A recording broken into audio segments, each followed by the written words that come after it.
Павло Чорнокрил. Був у нашому селі чоловік.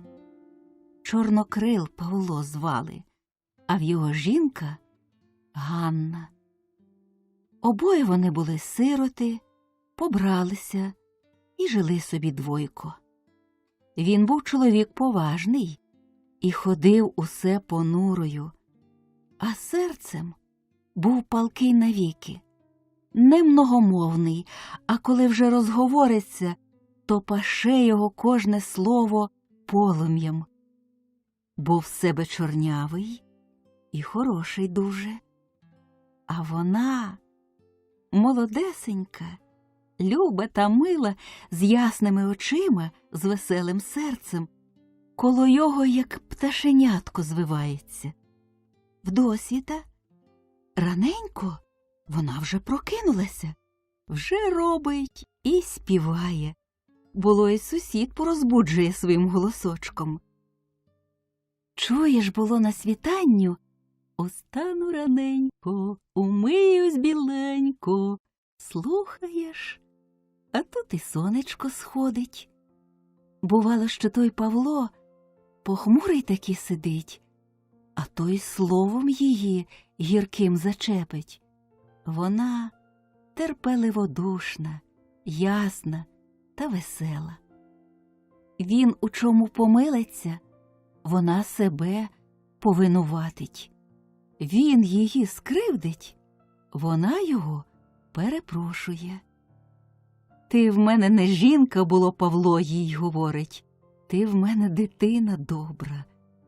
Ти того біди лишенька людського не знаєш, не розбираєшся.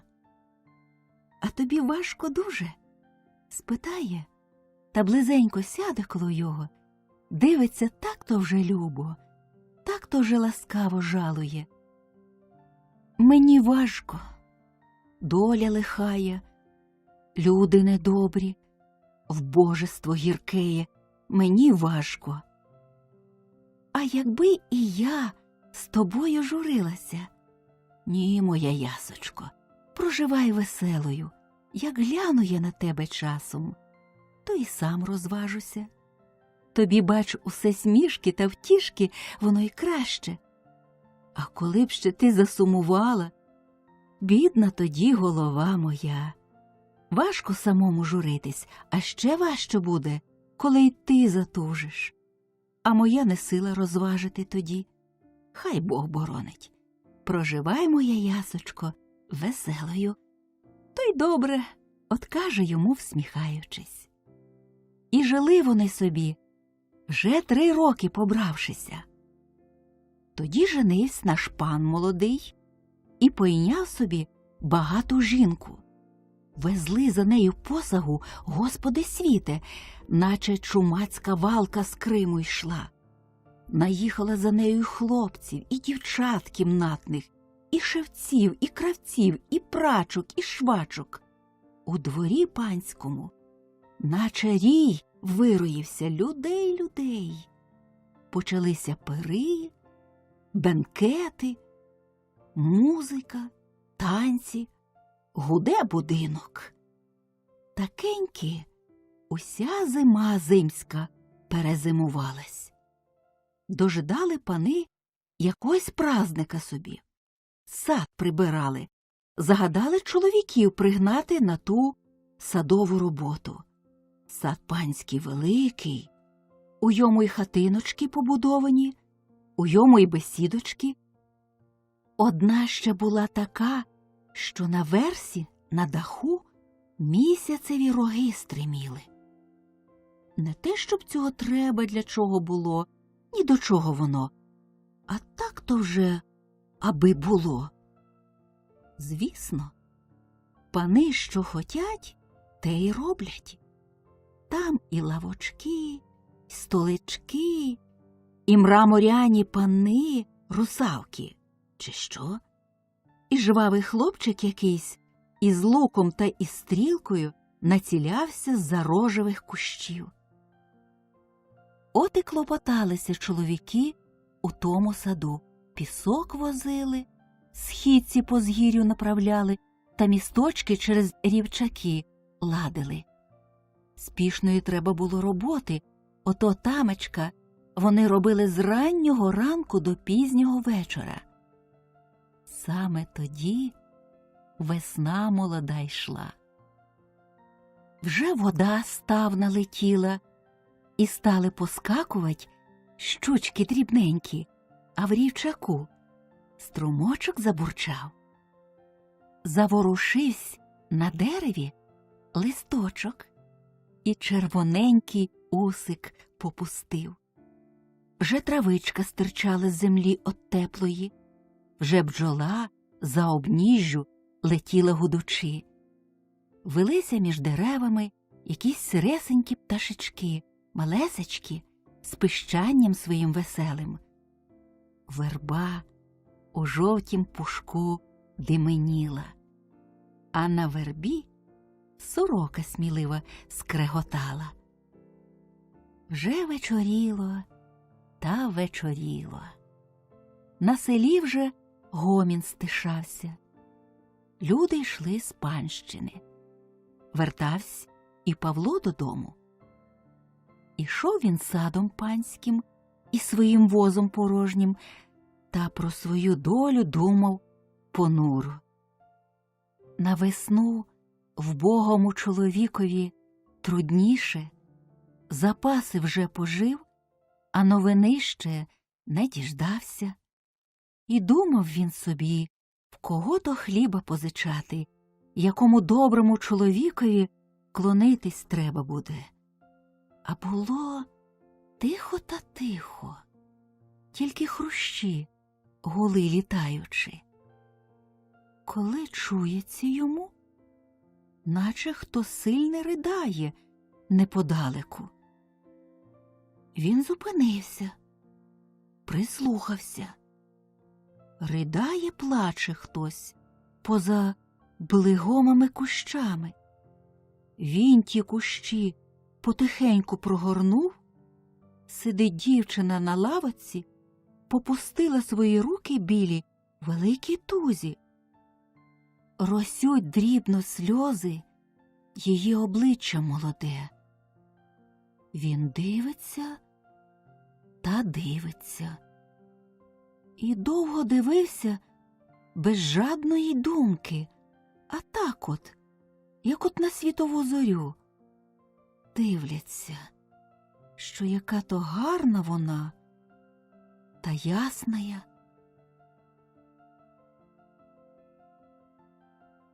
Скинула дівчина очима, як побачила, стрепенулася, здивувалася, злякалася. «Звідки ви? До кого? Чого ви?» – запитує. «Як сильне ви ридали», – отказав. Нічого не прибрав більш їй одмовити. Вона, як заридає знову, «Боже мій милий!» – скрикнула. «Це вже не перший, отак я вечір ридаю. Світ вже мені не милий, а Господь смерті не посила». «Ви за молодою панією, мабуть, придані?» «За нею. Ох, лихо моє та тяжкеє. Завезли ж мене на чужу сторону, нещаслива головонька моя. Хоч усюди гірка наша доля, та все ж таки між своїх людей легш. Кожного я знаю, мене кожний знає. Там мені і стежечки знайомісінькі, хати усі відомісінькі, там земля ріднесенька.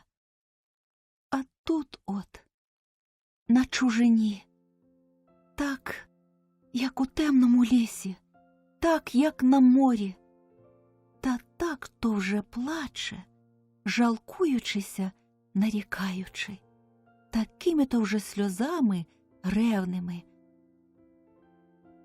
«Важко буває чоловіку», – промовив Павло.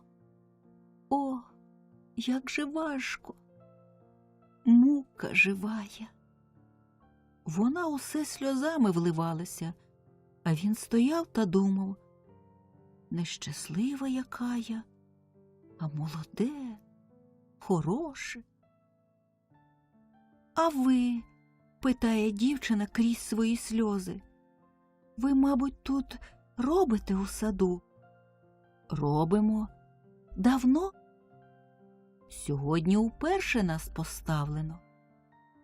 Тож бо я наче нікого не бачила, а я щовечора тутенька туляюся, світом нуджу та тужу.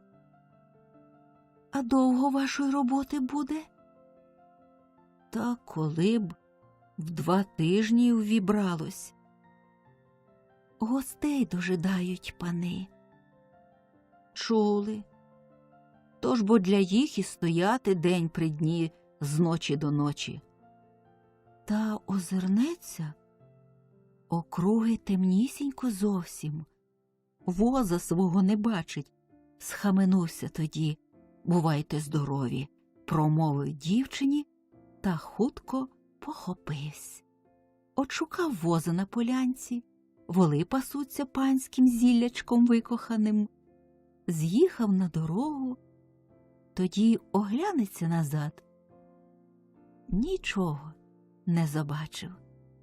Усе застеляла мла вечірня, пахучая. Дотягнув він додому потиху, усе думаючи про пригоди людські. На порозі його Галя стріла, веселим своїм голосочком питає. Сумно він їй одмовляє своє слово. Вона у хату веде, засвітила світло, стіл вже застелений, буханчик хліба на столі лежить та ніж. Сів Павло біля столу, схилив голову на руки. Ось і вечеря наша, промовляє до його Галя, сідаючи поруч. Позичений, каже Павло, краючи хліб. Отдамо серце, отдамо новиною. Сей рік зарідливий буде. Подивитись на ру на польові, жита такі, що й вуж не пролізе. Ти в мене і торік пророкувала, гарне поліття так саме. Ти куди глянеш, то всюди тобі золота верба росте. Люди сподіваються. Сподіванки людські. У кого це ти хліба позичила? У Микити, у Румая. Довго, мабуть, гнувся, не давав. О, де ж там? І трошки ні. Зараз, таки зараз дав. І з милою хіттю все добрий чоловік, Румай. Ох, добрі люди, промовив Павло. Тихенько його Галя обійняла і тихесенько до його пригорнулася. Почала розмову. Сміхнулася. Не дивиться. Припала до його. Не пригорнув. Скажи мені словечечко, серце, просить його. Нема в мене слів хороших. Тобі гірких не треба. Чого ти такий, голубе мій? Ти мені скажи, яка нам біда? Хіба ми давньою бідою не вдовольнимось? Та й свіжа не забариться. Чого, а сього уповні буде. На що такенькі говорити, моє кохання? Перейметься і добро нам, як Бог дасть. Отже, дожидай того добра, що не прийде, а терпи лихо, що вселилося. Випростався з її рук. та й сів собі отдалік.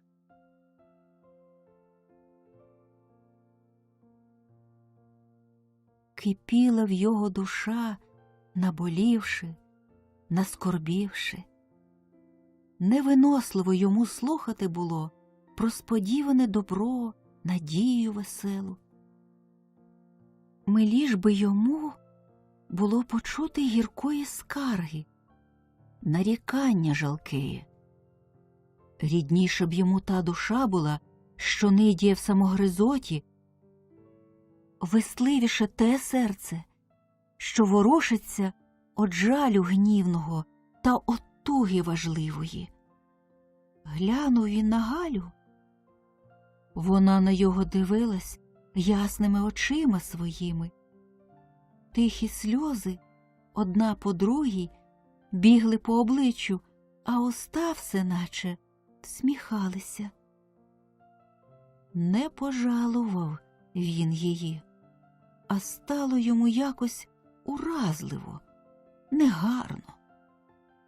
Вона чого плаче, дитина нерозумна? А все ж добре. Чого плакати заходилася, каже їй. Ти смутний такий, мій голубе. Не плачся на моє горе, не тобі його оплакати, годі ж бо. Вона обтерла сльози і до його знов прийшла, пригорнулася. І добре, як ущухла, промовив гірко. Вона тихо коло його сиділа, як коло недужого. А йому важко було, тяжко. Хотів би він отхитнутися од неї, так вона такеньки пригорнулась, біднесенька, що слова гіркого уста не вимовили. Було все в його при йому добра дитина й мила, та йому чужа чужісінька. І пригадалася йому та дівчина плачуча. Став він дивитися у віконце у той вечір темний, вдивлятись, задумався. Що таке йому Галя його невсипуще щебетала, як його розважала, він не чув. Він мовчки до її голосочка дослухався, як до леління води тихої, та думав собі. Добре йому впали в пам'яті ті очі сяючі, ті сльози блискучі, слова ті жалкі та жаркі. І той вечір весни молодої, і навіть та квіточка бускова, що пахуча, розгорталася в темному вечорі. На другий день робив Павло у саду, не знімаючи голови похилої. Робив, як тії люди роблять, що хочуть свою журбу втомою поневірять. Придався й сей вечір темний та пахучий, як учорашній. Після всіх побрався Павло додому. Ішов він та думав, дівчину згадував, чи то ж сьогодні плаче вона. Як то вона журиться журно, яка то віком молода, яка вродою хороша. Чи жив її батько матуся, які собі люди? І як вона спершу там жила у своєму селі, і кого краще од усіх сподобала тамечки? І як розлучилася? Думу в його було, як того шуму на морі, та все об дівчині, усе об неї. А ось я її, либонь, і побачу, подумав, коли вона йому назустріч за соснини уявляє. «Добрий вечір», – промовила. Він і здригнувся, мов нахідка йому несподівана. «Добрий вечір», – откаже їй, та наче ще й «славний вечір», – сказав. Вона його пита, чи дуже втомився на роботі. «Ні», – одвістив. Пита, чи трудна в їх панщина. Каже, трудна. Та по панщині усі додому, до своєї хати, ідуть на спочивок. В мене бігма тепереньки ані хати, ані господи. Заговорила, сльози покотилися, посипались по личку. Тронулося серце Павла, та наче не з жаління, наче з радощів. Якось любо йому було бачити сльози ті, якось мило. Не думав він спиняти їх, не хотів слова мовити. Стояв, дивився. От мов би знайшов, що шукав, що треба було. Та й став. І любує, і радіє. Найшов. Чує, Боже ж мій милий, як важко, промовила до його. Чи усім так важко буває, парубкам, як дівчатам? Та парубок не заплаче, мабуть, такенький, як от я.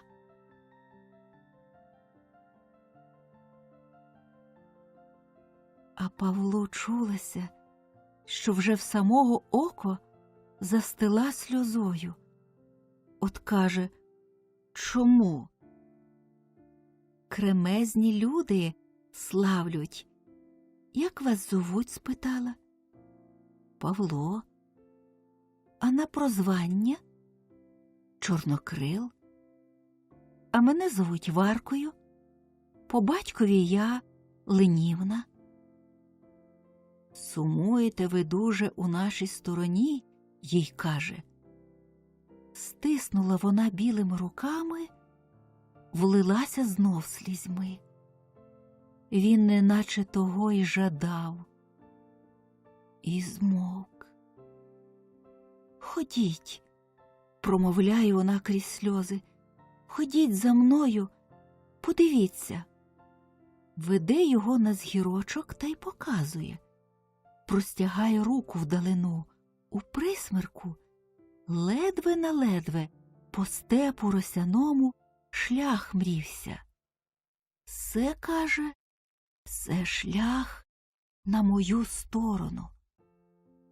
Поглянув він на той шлях, та й в його серце розжалілося, як наче от свого власного смутку.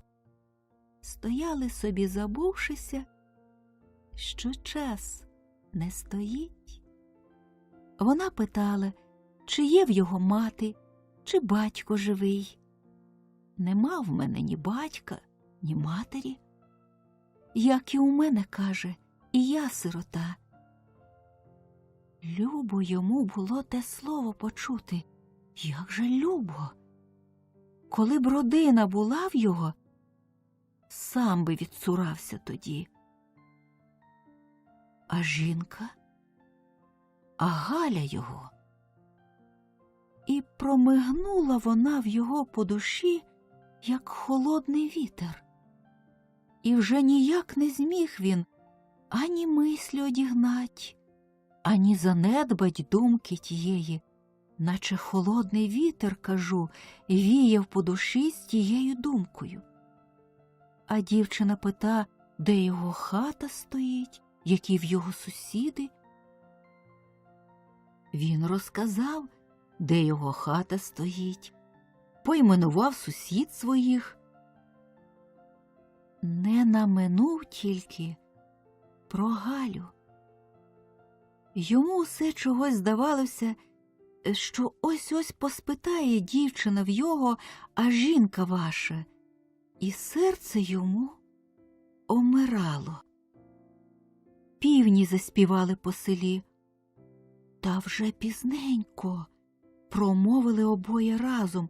Це вже перші півні співають. Прощайте, каже Павло. На добраніч, привітала його дівчина, зникаючи у темноті. Бачилися і на третій вечір. Бачилися і на четвертий. Стали сходитись щодня. Смеркає, вечір, вони й зустрічаються. Він не просив виходити, не казала вона «вийду». А якось сам він дожидав, вона сама вийшла. Розмовляють, розпитуються, розказують. Він і згадав, як служив колись у лихих людей наймитом. Ніхто ще такечки не нарікав на його долю недобру, ніхто ще такими сльозами бідування його не оплакав, жаркими та гіркими. Так-то йому здавалося, як ся дівчина, чужостороння. Вона знов йому вимовляла свій жаль, свою тугу на серці.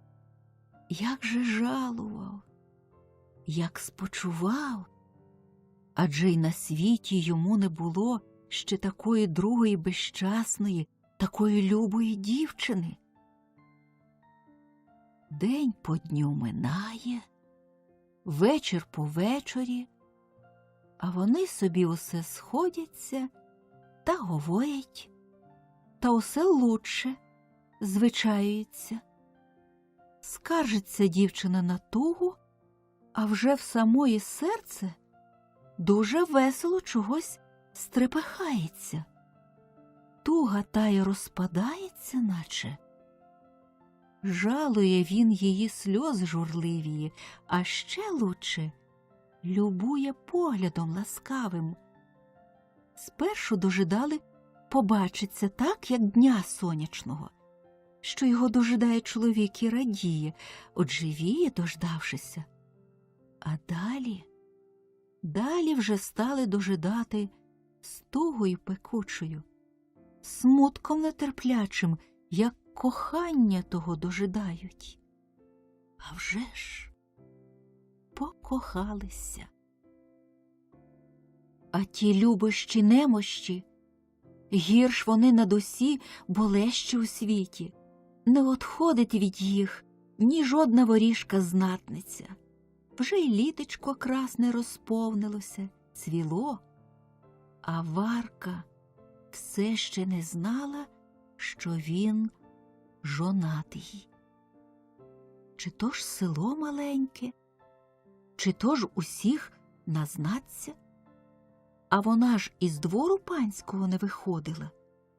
За його ніколи не говорила нікому і ніколи не питала нікого. А Павлу все важче та важче ужитися. Те кохання, що його одживило, живу й муку йому собою завдавало. Часто, сидячи поруч із дівчиною, роздумувався він про свою жінку. Слухаючи дівчину, чувся йому голосок із його хати. А прийде додому і нудно, і трудно, і уразливо, і соромно. Шукає, питає, якого діла, робота рук не йметься. Заговорить, гірка його розмова, ущіпливі слова. А Галя все так, як і була, привітна та ясна. Як же він не вирадує? Вона догоджа. Бувало, чого вже вона не почує, чого він не скаже, як не зневажить, а вона: голубе мій, серце моє. Обніме свою голову він, та й з хати тікає. Душно було йому коло Галі. Від жалю, від суму, від її погляду люблячого ще скрутніш. Біг він до дівчини, чорна туга за ним. Давно вже хотів він признатись, що жонатий, та не признавався. Далі одважився, треба. З тією думкою прийшов він до неї. Вона його дожидає, кинулася до його, своїм питаннячком хвитким не дала йому слова вимовити. Чого ти такий, жалує його? Чи не здужаєш? Боже мій добрий, не здужаєш? Скажи, чому не говориш? Говори, бо. А сама так і припадає до його. Я жонатий, хотів він вимовити, та каже: дівчино, чи любиш ти мене вірно? Чи щиро? Більше батька рідного, більше матусі питимої, краще світу красного, луче свого життя молодого. Та й пригорнулася до його, як дитина до матері. Обійняла його великая туга, сум сумний. Дівчино, говорить, я жонатий, в мене жінка є. Вона як була коло його і не отхитнулась. Що? Питає. Жінка є в мене. Чуєш, дівчино? Знатимеш? Схопилася вона. Це жарти такі? Чи правда така? Правда щирая. Стенулась од його бігти, сама себе не пам'ятаючи. Він не пустив, за руку держить, прихиляє до себе. Годі, погукнула на весь голос свій, аж загуло у темноті. Чого тобі треба? Де ж твоя жінка? Веди мене до неї, нехай побачимося. Пусти мене, я тебе не хочу. Я жити не хочу у світі, як я тебе покохала, лихого чоловіка. Серце моє, не плач. Постривай, промовляю до неї. Наче б справді мав чим втішити, порадити. Не кидай ти мене, просить, не втікай од мене, не кидай. Не кидати? Як же мені бути з тобою, з чужим чоловіком? Чужий, на всі віки чужий. У тебе Бога немає. Нехай же так важко тобі, як ти занапастив мене. Тебе і себе, дівчино. Іди від мене геть, іди, щоб не бачити тебе, щоб тебе не чути. Лучше б ти вмер. Що мені робити? Що мені діяти? Не кидай мене при лихій годині, пожалуй.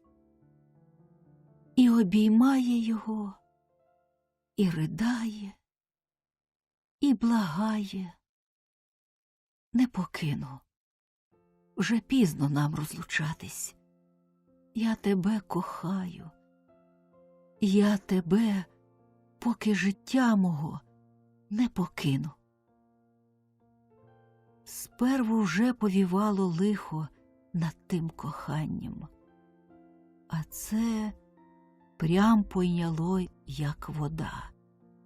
Як не бачиться гіркий світ, а побачиться ще гірший. Сидять було, просиджують ніч темну рука з рукою, а в серці горенить, мов отрутою. Розкажи мені, будь ласка, Яка твоя жінка? Промовила Варка. Як же мені розказувати? Спитав. І нащо питати? Розкажи мені. Розкажи. Чого одвертаєшся? Як в мене нічим хвалитись перед тобою, ти мені похвалися. Яка ж вона? Яка краса її? Вона хороша. Спасибі Богу. Любить тебе? Любить. І жалує? Жалує. І добра, і люба? Добра і люба. Чого ж тобі ще треба? Чого коло мене ти шукаєш? Погукнула. Іди до своєї хати, до милої жінки. Годі, дівчино, годі. Нащо розпитувать?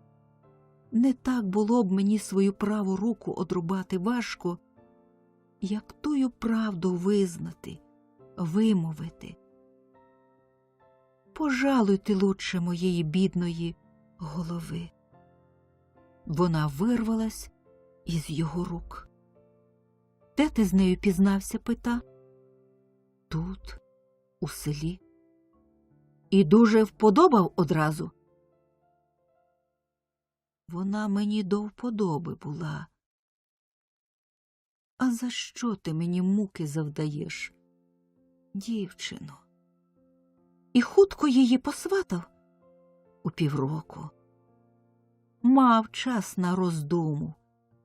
Півроку зналися. І часто бачився тоді з нею? Щодня? Щодня. І от, мов устала перед очима його та вісень, тепла та ясна, коли він побрався з Галею. Як тоді на полі серпи блискали, а на ланах широких коси дзвеніли зрана, а ввечері до села тягнули важкі вози, хитаючись. Викладалися стіжки коло кожної хати, по усіх дворах чулися голоси веселі, як червоніли рясні яблука, черкаючи крильцями, пурхали в гілках пташенята. Згадалося, як вів він Галю з церкви у рутяному віночку, як у його вбогенькій хатині веселіш стало, і як запахло свіжими квітками за бужничком. Гірко йому все те пригадалося, як гірко згадується добро, що було колись тобі навіки миле, і тебе не зрадило воно, не перейшло. А от біг його сам чоловік невситимий. Нікого було йому винуватить, нічого осуждати, тільки хіба себе самого. А в його на руках дівчина його улюблена ридала. Плакав і він того вечора сльозам. Занедужила Галя. Йшла якось по роботі з поля. Удень душно було, а тут, де взявся вітер, буря, дощ ливний. Захолодилася вона та й занедужила. Лежала собі сама душею. Доходили молодиці знакомі навідати, нашвидку пожуряться, пожалкують, та й до свого діла поспинаються кожне. Павла вона сливе не бачила. Удосвіта йде на роботу, а вертається трохи не опівночі. Де він буває? Думалося їй. Коли б він ходив межи люди, чула б од молодиць. А молодиці питалися, чому се її чоловіка не видко ніде. Де ж він буває? Десь на самоті тужить, як колись. Згадала вона, що колись ще, як зазнавалася з ним, вона його очікувала в лузі, де понад річкою, або у гаю, з журбою своєю. Чи ж тепер такенька? Тоді він зрадіє було її забачивши. Тепереньки тікає. Чи ж розлюбив? І як це розлюбляють? І за що? І чому? І нащо? Думаючи, і почує, що влите сльозами. Оце, говорить сама до себе, мов дитина плачу, оце. А сльози таки ллються невпинимі. Томиться, роздрімається, все округи мішатись починає в очах, що до слуха, наче крізь воду проточну. Тільки чує добре серце своє, що болить воно рівно, однаково, болем болющим. Такеньки минув тиждень, коли їй вже зовсім недобре стало. Частіш почали молодиці убігати. Причапали старі баби, охаючи. Всі входили в хату обережно, сиділи поважно, ніхто не всміхнеться, розмова тиха. «Мабуть, мені помирати?» – спитала Галя.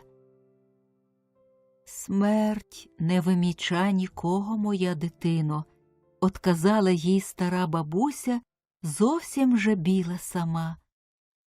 «Ви пожили вік, бабусенько», – промовила Галя. «Пожила, доню. Смерті од Бога дожидаю». А я не сподівалася своєї такеньки хутко. «Вона приходить непрошена, моя дитино. Он торік умерла Катря Кравчиха. Молоденька, як ягода була». Озвалася чорнява та жвава молодиця, пестячи дитину на руках. А Грімченка забули, який парубок хороший царство душі, пригадала друга, зітхнувши. «Люди молодії, які мруть», – додала бабуся, схилившися на руку журливо. День минав, мінивсь на вечір. Діти поснули на руках у молодиць. Стали усі одна по другій розіходитись. «А що се твого чоловіка нема? Вже люди з поля поприходили», – каже на Галю стара бабуся. «Він зараз прийде». «Може, він куди завідав? В божество ваше, моя дитино, у кого він позичає?» «Я не знаю, бабусю». «То я посиджу з тобою. Як тебе саму кидати?» «Ні, бабусенько, він зараз, так і зараз прийде. Не клопочіться, ідіть собі додому».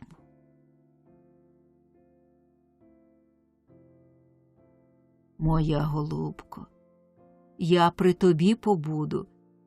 При такій недузі самі не можна. Хто віченьки затулить, як твоя смерть прийде? Смерть не вість несе». «Ні, бабусенько, ні. Зозуленько, він прийде, не забариться. Я вже й одужала трохи, здоровіш мені. А ви не турбуйтесь, вас дома діти дожидають, онучечки за ворітьми повибігали. Вас дома виглядають, не спатимуть. Не спатимуть таки, правда. Дожидають мої голуб'ята.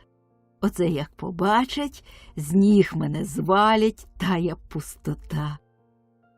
А тобі ж полегшало, доню? То й добре. Спасибі Богу. Прощавай, дитино. І пішла собі старенька додому. Галі наче легко зітхнулася. Усі їй мішали. Здавалося, що швидше вона його діждеться, як усі порозходяться, що хутше тоді його побачить. А його нема. Нема та й нема. І довго не було. Говірка на вулиці, тупання, ворота рипали, віконця стукали, усе чула Галя. Все його не було. Далі вже стихло село, стемніло, темно, ніч. Тоді він прийшов. Вона руки до його простягла у радощах.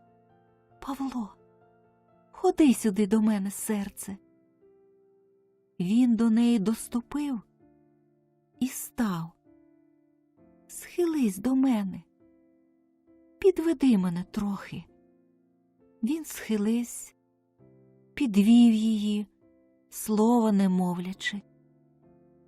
Павло, кажуть, я вмру. Мені тебе кидати жалко. Він весь затрусився. Голубе мій, коли б же моя сила, я б тебе над усім постановила. Я буду Бога прохать, щоб тобі розкоші, щоб тобі добре усе. Я люблю тебе, рідненько.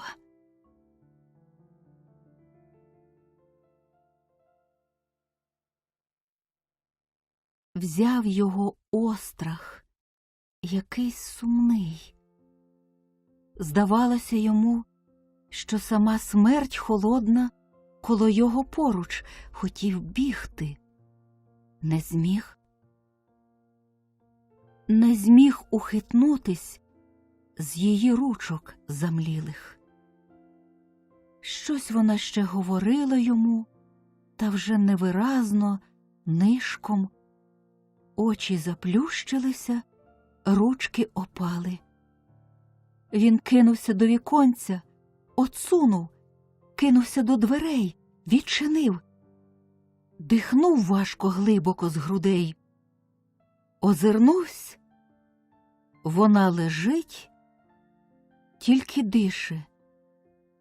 Сів він, да й просидів цілісіньку ніч біля неї, прислухавшись, чи ще дише, думаючи, ось-ось перестане.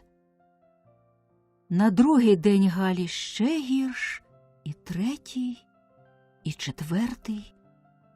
Всі смерті її доглядають. Лежить вона, очі все заплющені, нічого не чує, не знає. Ідуть дні, полегкості нема їй. Із Варкою щодня Павло бачився на швидку. В розмову вона не заходила. Зійдуться, що поспитає вона. Так само усе гіршає, откаже, та й годі. Посидять, обіймуться, як на смерть, та й розійдуться. Оце вже вона не переживе цієї ночі. Кажуть Павлу, це вона сьогодні така перед смертю, це сон її смертний. Він подивився, вона наче тихо спала, Стемніло. Прибіг до Варки. Як він її обняв, вона вже догадалася. Боже мій, скрикнула. Коли ж я odpoчину? Коли муки ті перейдуть? Чи буде коли добро мені? Дівчино, промовив їй, як воно нам само складається. Я думав, на все піду, аж ось мені дорога гладка. Уступає у хату Павло, коли чує, се ти, коханий. Хотів ступити далі, похитнусь. Не говори до неї, шепотять йому молодиці в вуха. Стань так коло неї, постій. Підвели його і поставили перед Галею.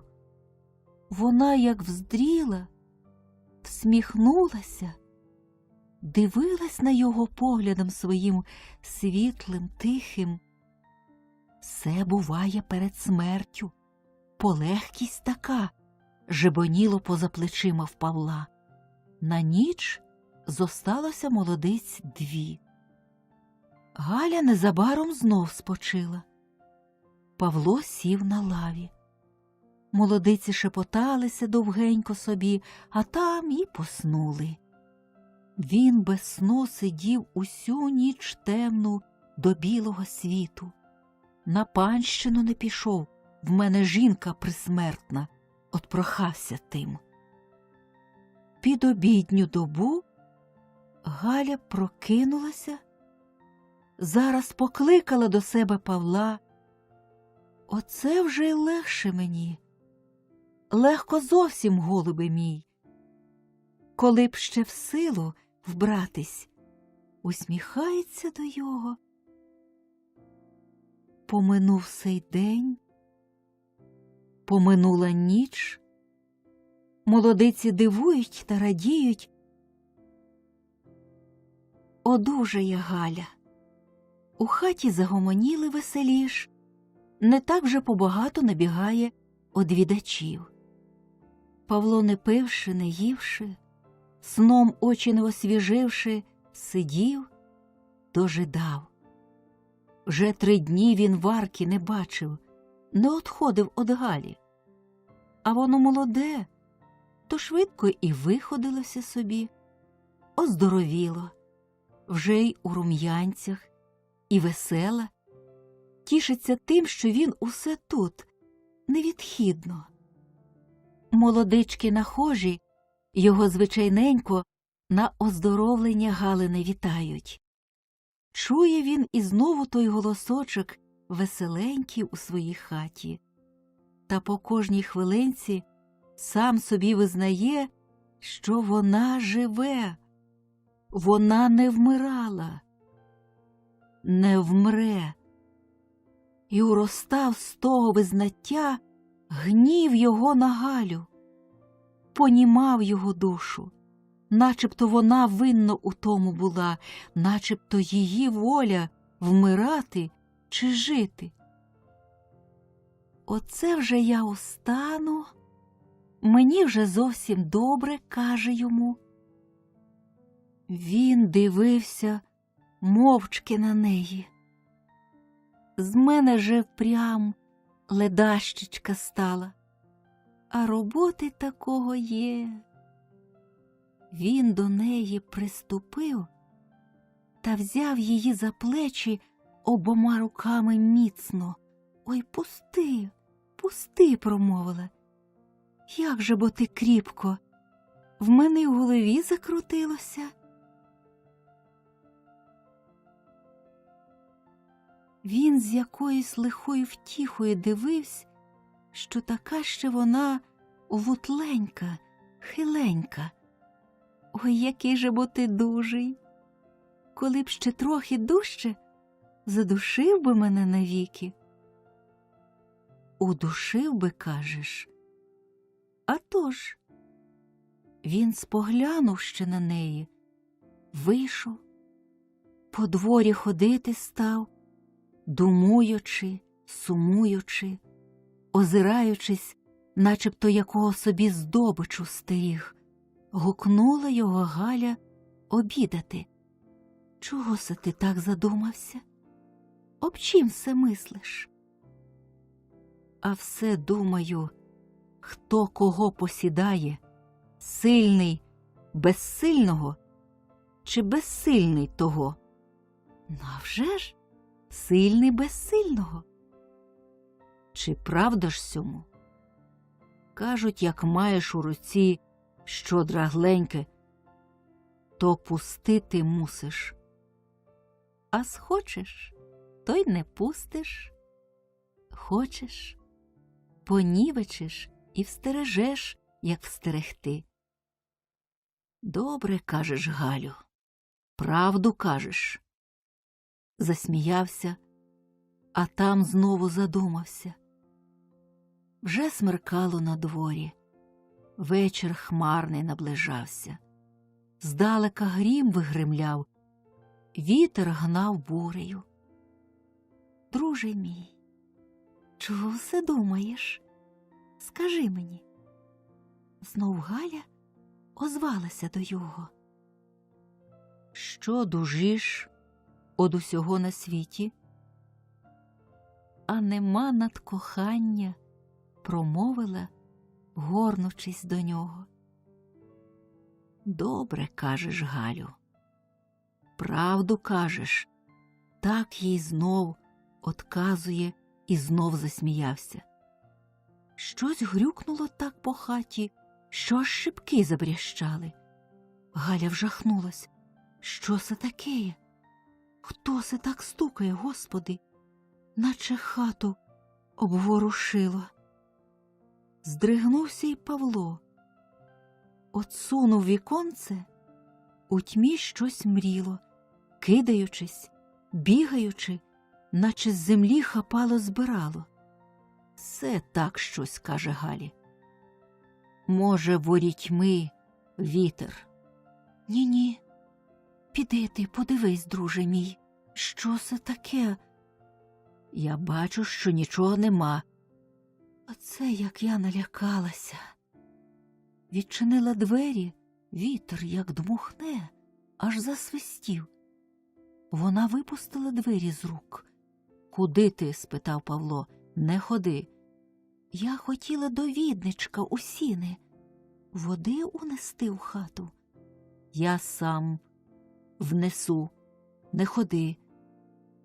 Вийшов у сіни з кохликом, кинувся до дверей сінешніх, розчинив, виглядає, а йому просто два камені, один по другому летять, один камінь повз голову дзизнув, а один у праве плече дав. Він аж застогнав від болю. «Варко! Варко!» – кличе стиха. Ніхто не обізвався, побігло щось вулицею. Він уніс води Галі і бере шапку. «Куди си ти, Павло?» – пита Галя. «Треба мені». І пішов хутко. Зосталася Галя сама. Сіла вона шити, шила та думала собі при тихому смутку. Відчиняла із часу до часу віконце, вдивлялася, прислухала. Нічого не видко, нічого не чуть, крім вітру бушуючого. Наздогнав Павло дівчину коло двору вже панського. «Варко, тривай, завжди!» – ледве промовляє вже, дух у бігу однявсь. Схопив її обіруч. «А що?» – вигукнула дівчина. «Одужала?» «На що ж ти дурив мене, заводив? Чому не прийшов до мене, не сказав мені? Я дні й ночі спожидала, я гинула, пропадала, а ти коло неї упадав там. Чому ж не говориш до мене? Промов, заговори». «Видужала», – откаже їй. «Все я знаю. А скажи, що робити мені? Скажи та навчи. Ти мене з розуму звів, тепер навчи, як мені бути. Я сама не знаю. Я собі смерті хочу. Підожди, дівчино, надумаємо. Думати? Це ти думатимеш, коли в мене серце тліє. Я вже думала днями, ночами. Чи знаєш ти, що я переплакала? Мені було жалко її. Було мені страшно, я сумувала сумом об їй. От і виплакала, що одужала втіха моя. Були мої дні, були й мої ночі, промовив Павло. Вона як пала коло його. Павло, коханий мій, говорить, чи знаєш ти, як побачила вас удвох? Як побачила, що вона до тебе всміхалась? Я б тоді обох вас вбила, якби примогла. Я тут поспитати боюся, дожидаю, тебе нема. Я прибігла під віконце, чи не дознаюся? Думала, що вже труна і охрести. Жаль мені, острах мені. Коли ж бачу, укупі. Я тебе хотіла забити на смерть. Оце ж я тепер біля тебе, коханий, та здається мені, що я біля свого ворога першого. Я колись тебе зненавиджу, смерті забажаю тобі. Забийте її, нехай вмре. Я за що гину? Я щаслива буду з тобою. Забий її. Пізно вернувся Павло додому. Галя його дожидала. Сиділа, шила. Як же ти спізнився, промовляє до його. Я вже думала, дожидала. Усе ж той такий голосочок, ласкавенький, і ті віченькі любі, тихі. Його серце мстиво якось стрепехнулося у грудях, як до ворога лихого. На що мені дожидати було? Зговорив гнівно. Чом же не спала? І не дрімалося мені, оце шила. Та як же мені було тебе не зіждати? Чи заходив куди? Спитала. Не сказав. Попросила вечеряти, не схотів. Ходив по хаті, наче чого шукав, далі сів у столу, білий сидів, а очі горіли. Дивився на Галю пильно. Чого так в мене вдивляється серце? Спитала його любенько. Він устав, немов страхнувся, що вона до його не зближалася. Що шиєш, каже, а це тобі, сорочка. Добре, поший її хутче. О, я вже поспішуся, поскорюся, отказала. Він усе по хаті знов ходить. А що за ти усе ходиш? Болить у мене голова. Ох, наше лишечко, може, я тобі води холодної подам? На що?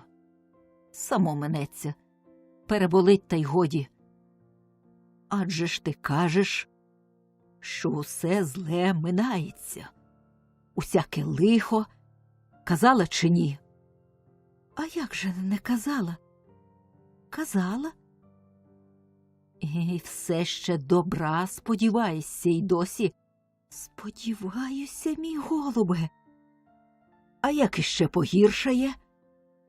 Постривай лиш. Я не хочу сподіванок тих чути, а ти мені одказуй.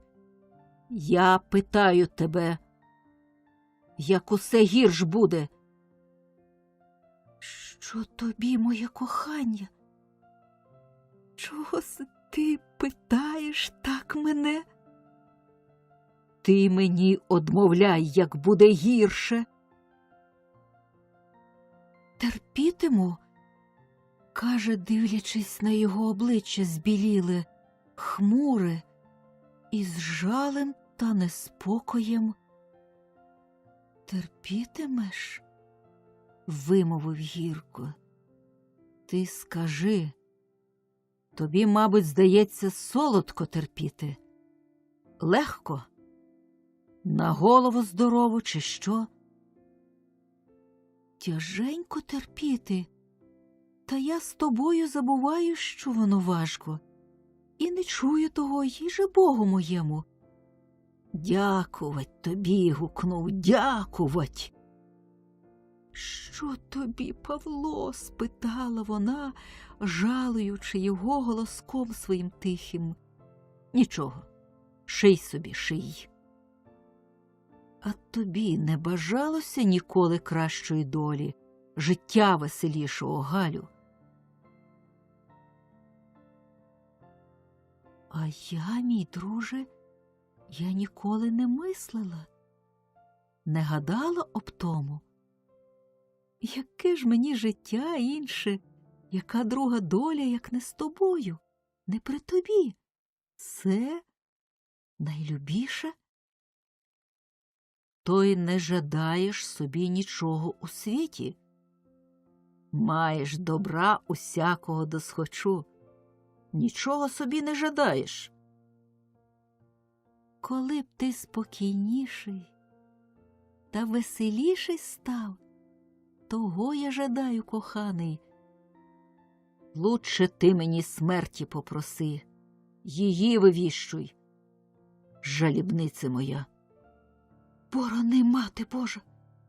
Сохрани! Крикнула журливо. Що се ти ізговорив?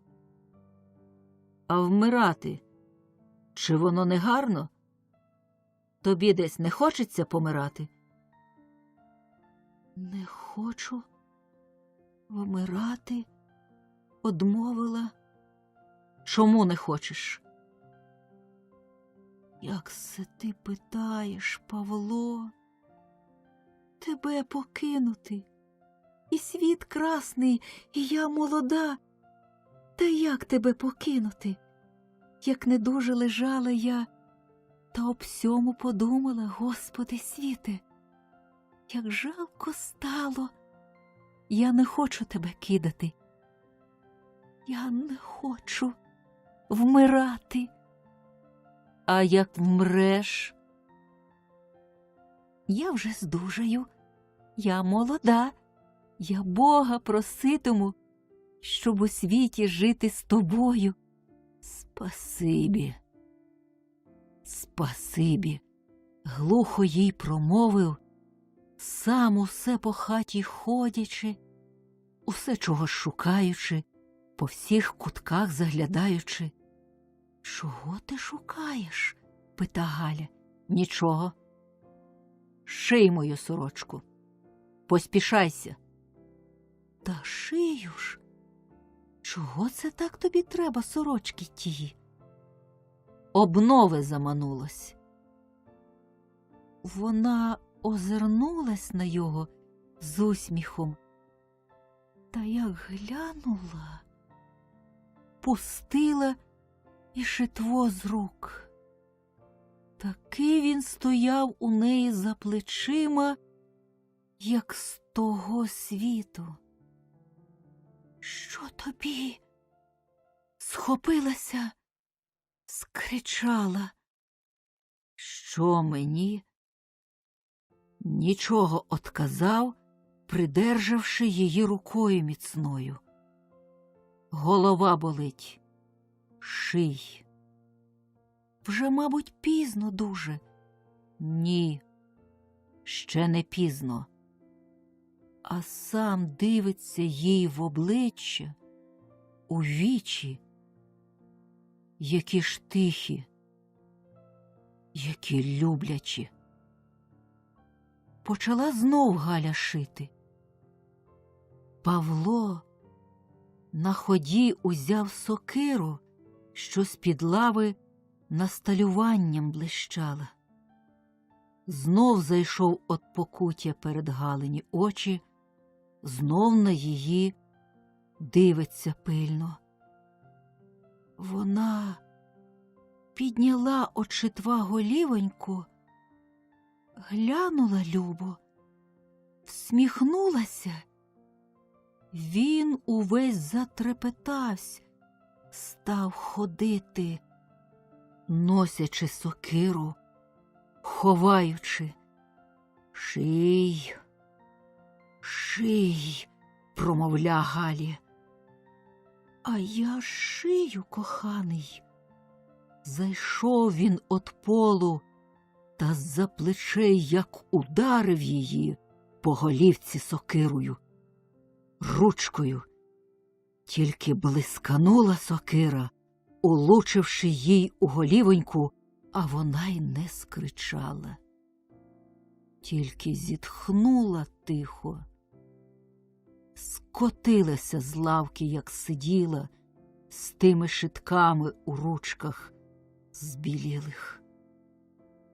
Павло її зняв і поклав на лаві, і сів сам біля тіла.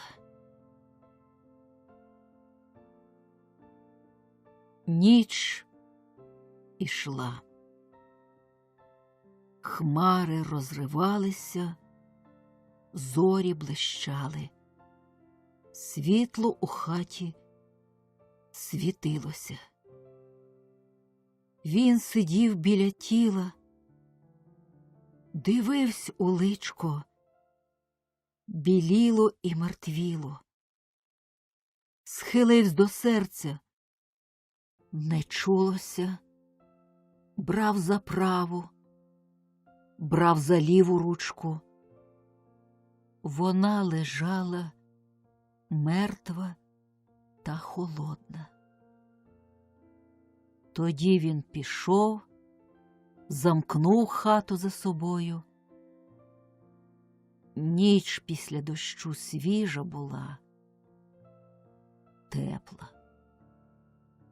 Увійшов він у сад панський, ходив по саду, озираючися, виглядаючи. Нікого не було. Роздумався, що вже дуже пізно, вже дівчина не вийде, що вона того й не дожида. Тоді він, як звик до річки братись, так і тепер побрався з панського саду на річку. Він знав, куди Варка прати ходила. Туди він саме прийшов і сів над водою на березі, на камені. Сидів довго. Білий туман качався над річкою. Річка синіла, а з-за гори, з-за дубків молоденьких, зоряна стяга рожева зорялася.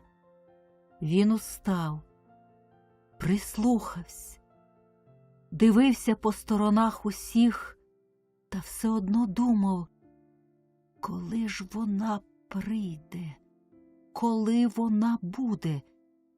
Діждавсь. Прийшла. Він кинувся до неї, за руки схопив: «Тепер будеш моя навіки». З острахом великим вона од його отсахнулася: «Чуєш, моя будеш». А жінка спитала, самій страшно стало їй: «Я забив жінку». Вона скричала, вона похитнулась: «Я тебе послухав, я її забив, я й сам давно вже на те загадував». Отже, і щинилося. Тепер ти моя будеш.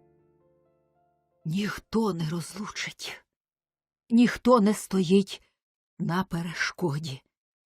Треба її ховати швидше. Сядьмо, поговоримо. Нікого нема.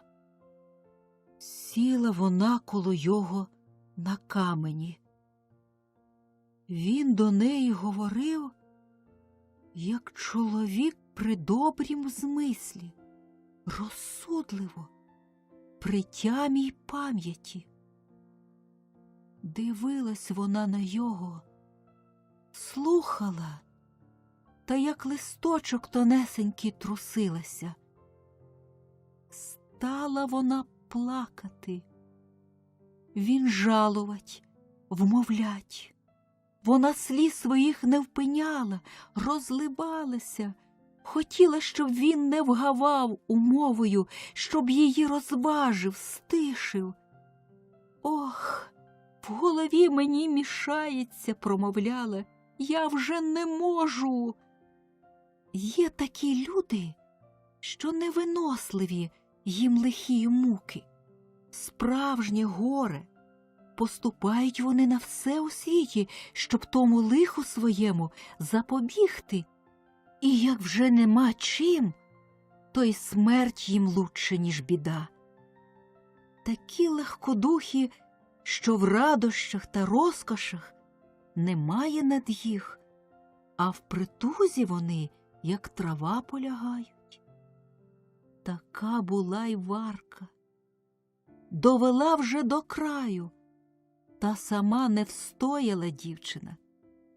Говори, говори, розважай мене, просить його. І розважив, розговорив її Павло. По тих усіх вжахах і плачу дівчина утомилася. Не здужала мов. Серце вже в неї не колотилося, не горіло, не щеміло. Хилив її сон якийсь, якесь невпокійне дрімання. Павло знов прийшов до хати.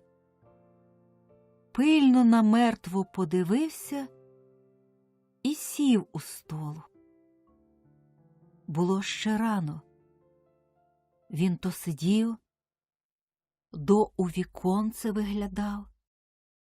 Сонечко підбивалось угору. На вулиці чорна свита виявилась одна, друга. Замихтіли плахти, намітки, потупали діти. Припало свято у той день. Йшли люди до церкви. Тоді устав Павло й собі, вбрався у нову кірею, червоним поясом підперезавсь, надів чорну шапку високу, ще оглянув мерлу, подумав та й пішов у комору. Приніс він з комори нову скриньку, ковану залізом, постановив коло тієї лавки, де лежало Галине тіло, і відчинив. У скрині були плахти, намітки, очіпки, усе жіноче вбрання. Він дещо вибрав, покидав на лавці, а потім зняв мертву з лавки, зложив долі, головою на скриню нахилив, встромив їй у руку синю запаску, подивився, чи добре, чи гаразд усе, і вийшов. Побрався до церкви, отстояв службу. От люди вироїлися з церкви, ідуть, гудуть, інші до його обзиваються, питають, чого він такий смутний. «Жінка в мене не здужує тяжко», – отказує усім Павло. А тут вже зараз молодиці. Одна почула, усі приступили. Знов не здужа? Знов лежить? Жалкування та розпитування од їх. Ціла купа проводить Павла до хати. А Павло, йшовши, одвід держав на всі питання, слухав, які ради йому радили. Очиняє він хату, уступив, молодиці за ним всипали, а вона лежить. Порох великий щинився, плачі зняли, крик.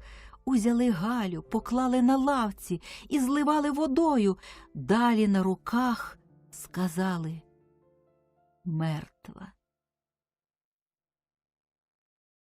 А по улиці бігли діти, жінки йшли, поспиналися чоловіки, двері хатні навстіж стояли.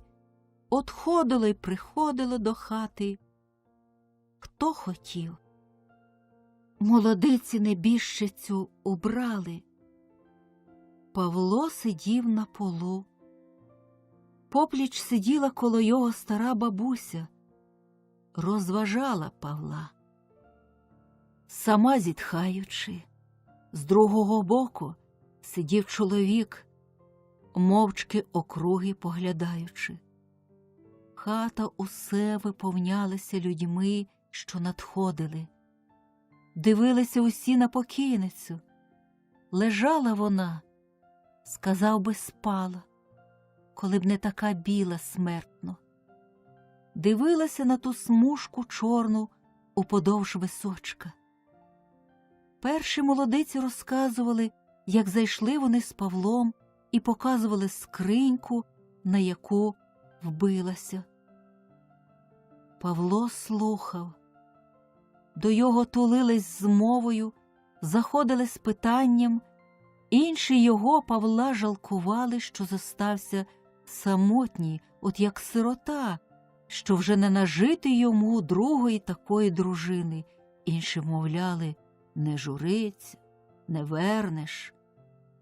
Павло усім одвітував звичайно, розмовляв до ладу, добре, поряжався з людьми за домовину, свічечки з молодицями ставляв над умершою, засвічував. Ходив прохать дяка псалтирю вичитувать. Він сам копав яму глибоку і сам на плечах труну ніс.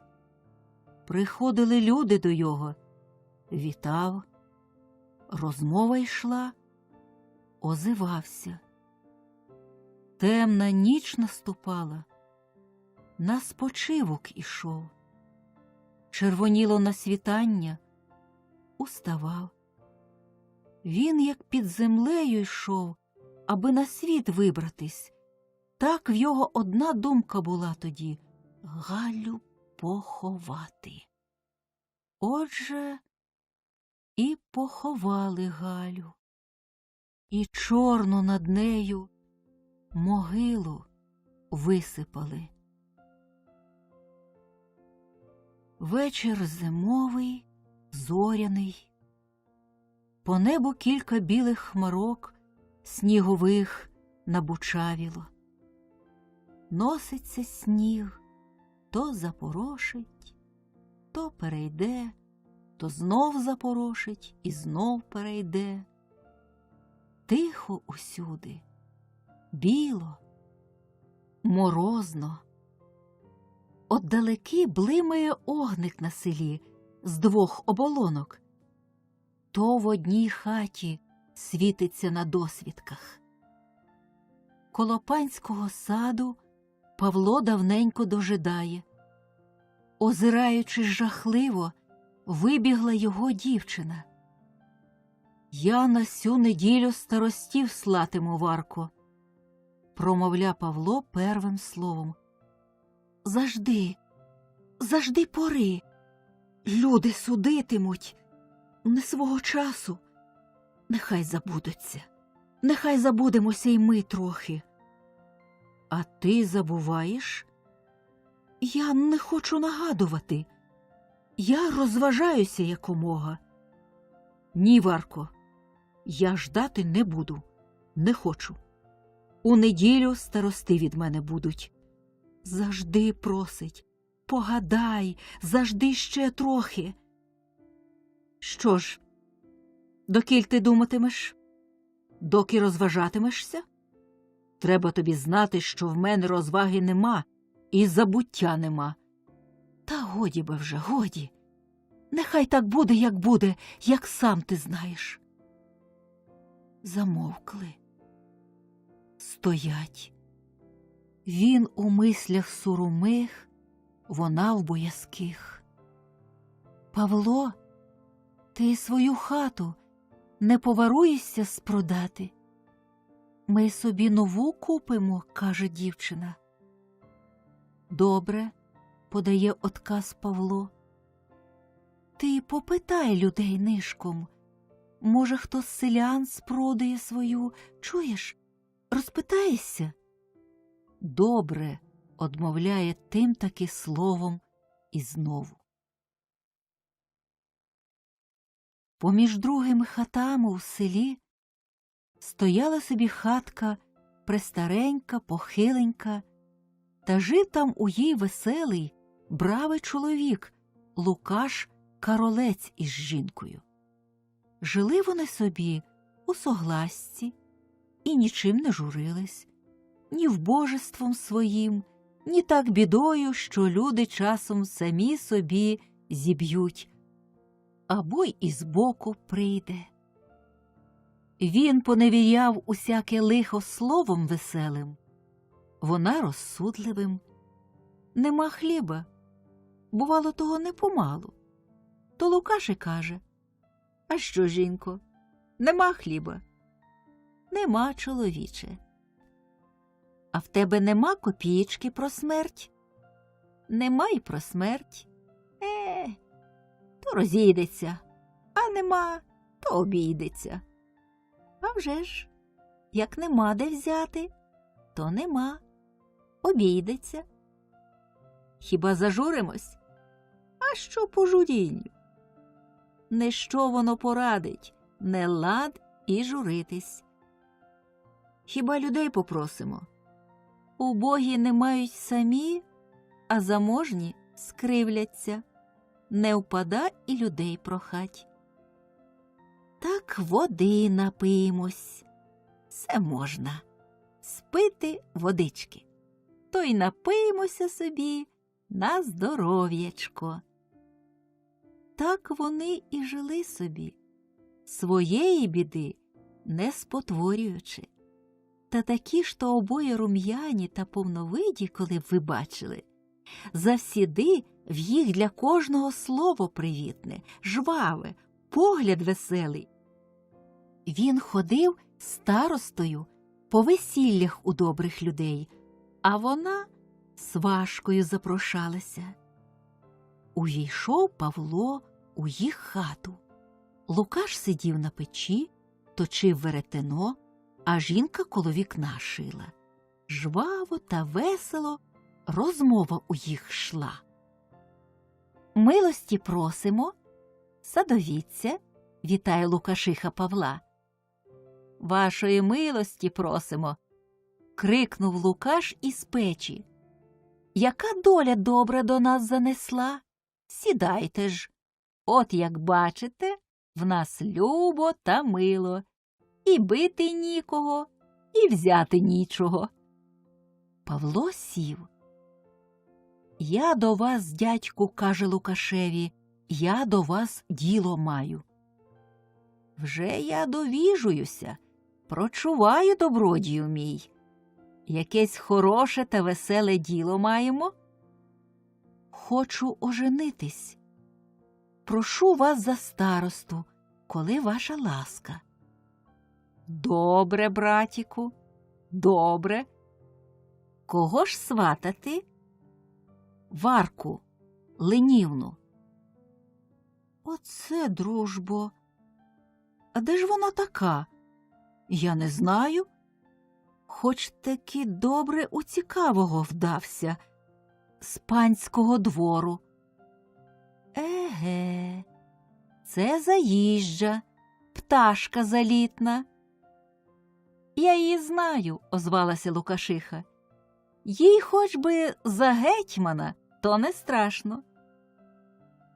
Чи я її коли бачив, не пізнаю яка, бо вони із двору усе юрмою ходять, от хоч і на вечорниці ціла юрма прискочить. Вона од усіх найкраща. Та отже була вона на весіллі у Совлука, висока дівчина, чорнява, у коралях. Ого-го, тепер вже я знаю, яка краля. Коли ж се ви зізналися, брате, що ніхто й не зміркував з добрих людей? Вона, славлють, заможна, каже Лукашиха. Вбоїться за небагатим бути небога, чи що? Ті багатирі усього лякаються. Побіденні душі їй же Богу. Чому ж не піти, коли вподобала, каже Лукашиха. А ось він, мабуть, зна, чи вподобала, отказав Лукаш, моргаючи на Павла. Наше діло із Богом та з доброю долею поберемось у хорошу годину. Засватав Павло Варку. Пани не боронили, весілля одбулося. Вповалося Павлу, що зітхне він легш у сім'ї. Прагнув він. Треба йому було конче когось при собі мати, душу жваву, голос живий чути. Як же одгуло весілля, зосталися молоді самі у хаті. Жінко, каже Павло, люба моя, кохана, подивись на мене, розмовся зо мною. Бере її за руки, обіймає. Ніколи ще й разу вона його не бачила, щоб був він такий щасливий та веселий. А вона була смутна й неспокійна. Павло каже до його, тобі не страшно? Нічого? Не нагадуй про страхи. Поминулися вони. Я тебе кохаю, тепер мені життя з тобою. Я боюся, Павло. Як же боюся, що люди дізнаються. Так мені й бачиться, і чується, що найдуть купою у хату, покличуть нас голосами, не дізнаються люди. Байдуже мені за люди. Добре тобі. Я сохну од думок та гадок з того часу ще. Ой, Боже мій, Боже мій. Що ж, як довідаються? Яка ганьба, який суд? Я не боюся. Зашлють нас, я не боюся. Вона тоді заплакала слізьми. Ти, мабуть, нічого у світі не боїшся, промовила докірливо до його. Я своєї душі сам себе боюся, отказав їй на те тихо, повагом, що аж їй самій страх у серце вкинувся, наче до неї який дух, мара несвітня озивається. А чого ж ти сам себе боїшся? Поспитала його вся переполошена. Мені усе йде голос, що вже він до віку не озветься, а я його чую. Моя душа холоне. Господи, покрикнула, затрусилася. Вона приходить до тебе? Вона до мене прийде. Ні, не приходить вона. А ти ж голос чув. Годі, годі. Усе вже те оддаліло, проминуло. Забувай, кохай мене.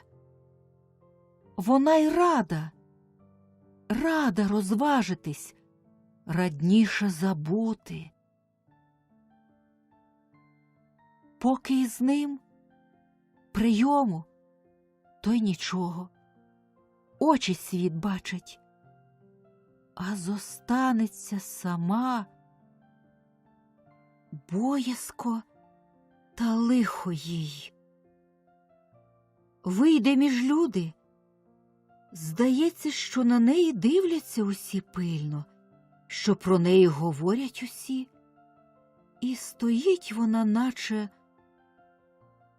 от людина у чужій одежі багатій, посоромно хапаній, сама бідна й ганібна, що от оступлять її осудливі, немилостиві, правії душі, і нікуди їй вже бігти буде. І поспішалася вона од людей геть додому, до своєї хати. І вдома їй радощів не було й тихого спокою. Часом їй було жадання незмірне покинути дім тої Павла, усе, що доти вона знала і бачила. Куди ж я піду? Де ж я подінуся, думала тоді. Хто мене розважить? Хто і зглянеться на мене? Всюди буде мені ще гірше. Піду додому. Та й ішла додому. Продав Павло свою вбогу хатину. Купила молода жінка хату нову, хорошу, на другім розі села. В їх і город великий, і садок добрий, а поза садком лани буявіють широкополі, степ без краю, зелені та м'які луки понад річкою, темні луги з дібровами, вільно й любо дихнути, вільно й любо глянути. Молоді живуть за стінкою. Ані їх у людей, ані в їх людей не видно. Навесні, що всі тоді й бідні, й багаті, піклуються, роблять, коли їх двора ані гласу, ані гомону. Садок пороста травою високою день ото дня, ні стежечки, ні доріжечки. Город глушіє, бур'яном понімається земля родюча. Не дбає ні на що молода господиня. Одна скопана грядочка в городі, та й покинута. Лежить і заступ кинутий. Сумно чорніє город між зеленими вербами. Налетять горобці, та й сварливо цвірчучи, угору шугнуть з пустого городу. Тільки що соняшники, некохані, непрохані, ростуть собі, уганяють одно перед другим вище та вище, та будяки, колючки стримлять на просторі, та глуха кропива купчиться. Що не йде мимо їх двору господиня, своєму господарству добра, то стане, погляне та й головою похитає, а йдуть і дві, удвох подивляться та посудять. Одмовлялась Варка недугою, ніби все не здужує вона, і, бачивши, як зблідла вона, як змарніла, можна було віри йняти. А віри чогось не йняли їй. Не диво завести чоловіка 10, а весь мир – то трудно. Бува там у громаді якесь знаття потайне, що прочуває непевну правду доразу. Бозна звідки, бозна від кого першого, а візьметься і обійде скрізь. Так і се, не знать, звідки ким пронеслося, що в Павла у хаті недобре. Люди говорять, кожне промовляло, от людей на миру чули, і стали собі сторонитися їх, стали цуратися. Чи помічав Павло, чи ні, не казав того і нічого не казав. Варка побивалася, жалкувалася перед ним. Він тоді умовляв її, як завсіди, і розважав, доводив їй розсудливо усяку річ, заспокоював. А сам сивів він, сивів прикро, і все у думі, як у хмарі, ходив. Чого се ти усе думаєш? Коли вже ти перестанеш того думу? Дорікає його Варка. Він і словом не озветься, а наче от сну прокинеться. Оце покрикне вона в гніву, в досаді і з плачем. Оце життя мені, лихо мені. Ти мою голову занапастив, а тепер словом не хочеш озватися до мене. Не такий ти був, як присягався любити, як морочив мене, поки й світ зав'язав мені білий. Він і стрепенеться от того слова її, і, мов очутіє, заговорить до неї, жалувати стане, кохати тоді. Пани під той час з'їхали у гостину, кудись на чужу сторону, до якихось там своїх родичів. У дворі стало вільніше, і двораки, себе розважаючи, щовечора танці завели та гуляння. Усі молодиці і дівчата були там знайомі Варці, все подруги давні з однієї сторони. Вони ще її не цуралися. Стали зазивати її на свої музики. Стала Варка ходити у двір. Там, у дворі, між челяддю, їй наче дихалося легше. Вона прислухалася до жартів веселих, до того гомону, до танців придивлялася.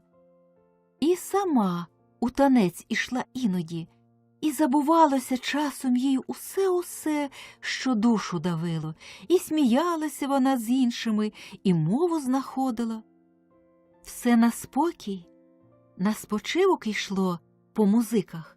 Схаменувшися, бігла й вона додому, обмираючи, свою тугу проклинаючи, що, попустивши їй, зітхнутися міцніше, мабуть, вхоплялася за серце. І наздив було усякій душі оглядати, як на усю садибу їх, на усе житов'я пала пустиня, і на ту хату нову, не біляну давно, не прибрату, на той город не скопаний, не обсіяний, той садок не прикоханий, що усього б тут у три щиті на тихе та на любе життя. А чоловік сам занедбав, отцурався всього. Причинені ворота, та й увесь день так стоять, раз откинуться, стоятимуть і ніч навстіж. Коло клуні пашня потрушена, спів сніпка чи збито, чи не збито, а забуто й покинуто. Коли що й робиться, то видно, що не для свого спожиття, не для себе, а так, по звичаю, аби робити. Раннім ранком виходить з того двору чоловік на роботу панщину. Іде він, поспішається, виходить за ним і молодиця. Між люди він наче не бачить нікого і не чує, і сам не озивається. Вона ж у тривозі сумній. Вона стереже ухом кожнісіньке словечко, перехоплює оком усякий погляд, сама на лиці міняючись. От вже вечір. Додому повертаються удвізі, мовчущі як земля, не забувши смутку, забувши речі. Увійшли у свою хату, вона боржій до вбирання, краще переодягається, він тихо десь сяде. Вона убралась, біжить з господи собі у розщебені двері, і він вийде, дивиться навкруги, не бачачи нічого, не зна сам, пощо війшов з хати, не зна, чого вийшов. Чи посяде на призьбі і знов задумався. Чорні його брови, а голова вже, як сніг біла, мужнє й поважне обличчя, обличчя моці й сили, а щось таке полягло на обличчю тому, що походить він, бодай, не на дитину хирну. Це як вода сильна, що колись кручі береги виривала, роблячи, а се вже у землю увійшла, усхла, без розливу і без плюскоти вже точиться, ледве ще видная, та вже не чутна. І сидить він собі так на призьбі, часу не мірячи, коли сидить годину, коли ніч ніцьку. І не щується, не охаменеться сам, обудить його, якщо перепурхне або шелесне, чи який гомін отдалеки, чи голос. Увійде до хати, іначе забув, чого уступив. Дивиться і знов сідає де, і почина знов думати та думати. А Варка у дворі щовечора, той вже двір за втіху їй став єдину, там її порада, там її odpoczywок увесь. Чи добре, чи недобре се було, вона того не питалася. Вона й разу об тім не подумала, не помислила. Що вона там чула, що бачила, усе вона залюбки приймала. Вона собі не жадала ні слова звичайного, ані доброго навіть.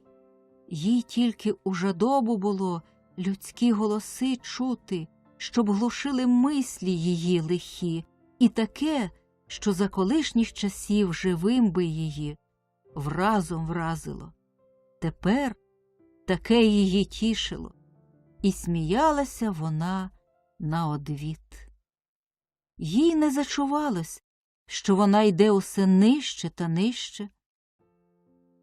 А хоч коли й шаснула їй по душі така думка, вона на неї рукою навіки махнула. Легше їй було у безодню углебати неуважно, ніж на кручі висіти, обмираючи. Перейшло місяців зо два таких, що вона більш у дворі прожила, як удома. Повернулись пани на державу, і усі музики ті, танці, як вода умила. Варка все-таки ще ходила туди із вечора, та вже там не так її прийняли. Усі стояли за ділом своїм, хто насторожений своїм клопотом, хто втомлений до осоруги на світ цілий своєї досади. Стали чудуватися з неї непомалу. Чого б то отак притягнутись їй у двір? Чого їй такічки занадитись? Чого сидіти отакенькі руки склавши, не мавши ні діла собі, ані розваги? Чого се вона із дому лихом утікає? Що Варці на таке слово одмовляти було? Пішла вона на господу. От проводжали її хто сміхом, хто кивом, суговорою, а хто дивом щирим у дві оці. Важко ж їй було то вечір перший дома, без людей, без гомону людського понивати. Сум тяжкий їй серце аж трощив. Хотіла вона робити була, не взялась, усе постиле, і руки трусяться. Павло сидів собі мовчки, тихо. Пильно вона на його зирнула і пита: «Павло, чого се ти сидиш, як заворожений? Ти не втомився?» «Ні, я не втомився», – отказав їй. «Чи ти здужаєш?» «Здужаю». «Павло!» – скричала у тривозі несамовито. «Може, люди дізнались? Ти не боїшся?» «Не боюся».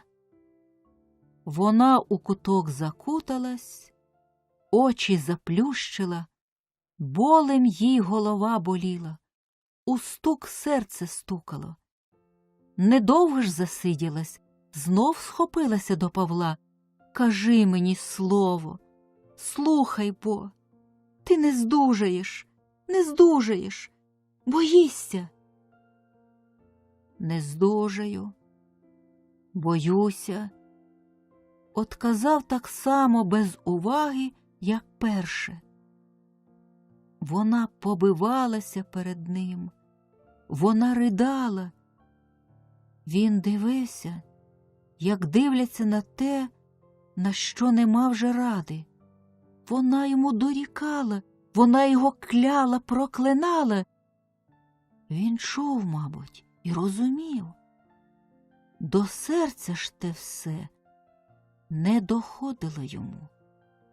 Слухав її уважно і дивився на неї пильно, а чув наче і бачив щось інше душею.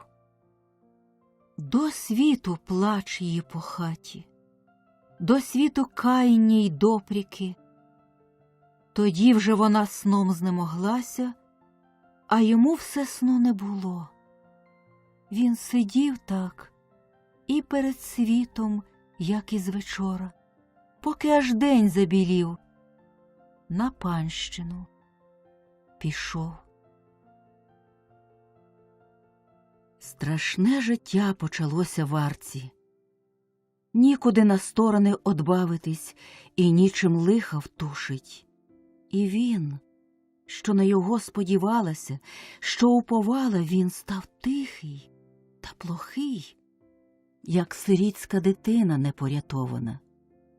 Даром вона картала його, дорікала, сварилася, даром насміхалася йому тим.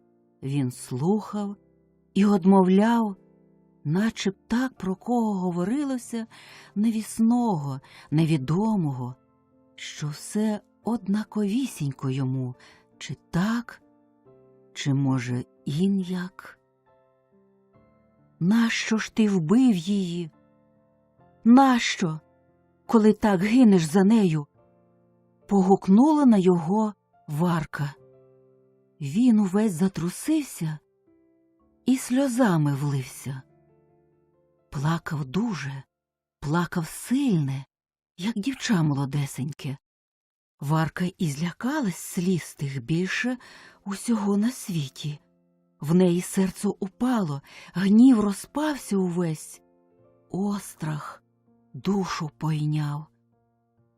Не щуваючи сама, що робить, кинулася до дверей, защепнула двері, кинулася сльози йому втирати, говоряє, благає не плакати. Він усе плакав, не вгавав довго, до втоми. Варка вже ходила, як чоловік той, що всі шляхи, всі дороги загубив, що вже нікуди йти, де й сам не шукає, годі. Інколи нападав її якийсь гнів немочний, що розшибалася вона та плакалася необрадливо собі. Павло ж усе становився пліхший. Їй було важко на його й подивитись, бігала від його на другий кінець хати. Все те їй забулося, як колись вона його кохала, як сподівалася собі милого щастя від його. Тепер же він їй перед очима, як усього її лиха непогамовного зачіпка. Іди бо, іди геть, гукне на його. Іди собі з очей. Він зараз отходить собі у куток, сідає. Чого такий сидиш? Ой, я нещаслива, чого ти мені лихо моє нагадуєш? Я не нагадую нічого, промовить він. Та не словами нагадуєш, ще гірше сам собою. Я не нагадую. Ні, не нагадую, одказує тихо. Чого такий? Причепилася одного ранку. Люди вже й так кивають. Чи ти вже мене узяв снароком занапастити, людям на суд подати? Він береться за шапку. Схопила його за рукав, не пускає з хати. Пусти, проситься, вже мені на панщину йти. Ти скажи, за що ти мене занапастити хочеш? Який ти між челядь йдеш? Там усього приглядають, усе примічають. Йому наче яка порада свінула світом. Стрепенувся він. А чи не порадять мені люди, прорік? Як? У чому? Що таке замислив ти? Гукала, питала. Він міцно стенувся з її рук, зірвався, побіг улицею. Вона була за їм кинулася, та заздріла, що виходять інші люди із хат. Кинулася знов назад до свого двору, у хату, забилася у куток, як дитина з переляку, і дослухалась ізвідти, як гуде улиця. Що буде? А люди йшли на панщину. Усе більш та більш їх збиралося, збивалось укупі і чоловіків, і молодиць, парубків і дівчат. Чулися молоді жарти веселі, охання голосне між молодицями і річі поважні чоловічі купі. Павло надбігає. Люди, люди, громадо, гукнув ще отдалік. Усі його обступили, усі дожидають. Тихо стало, як у темнім лісі. Я забив свою жінку, промовляє Павло до кожного. Я свою жінку забив. Ой, лихо, ой, біда, покрикнули жіночі голоси. Чоловіки й парубки присунули до Павла ближче. На той гомін явилися діди сиві. Громада уся зібралася незабаром. Улиця упродовж людьми заступилася. Молодиць і дівчат оттиснули далі. Там вони тужили і вжахались, пручались цікаві, що ближче. Їх знов оттискали далі.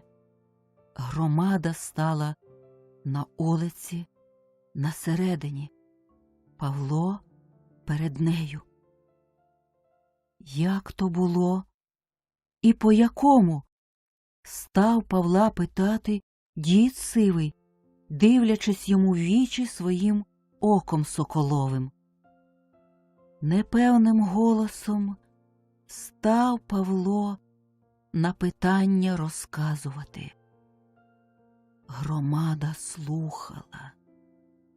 З жіночої купи викрикували раз у раз то до Бога, то до людей.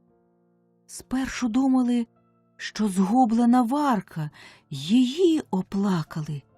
Хоч і невлюбима вона була, так нелюб'я забулася.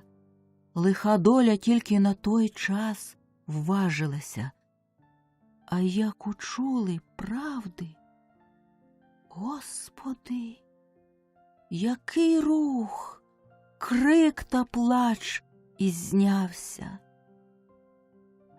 А коло самого Павла усе мовчки стояло, не поводячи й бровою. Став він плакати дуже. По його визнаттю, подумавши, стала громада радитись, що робити.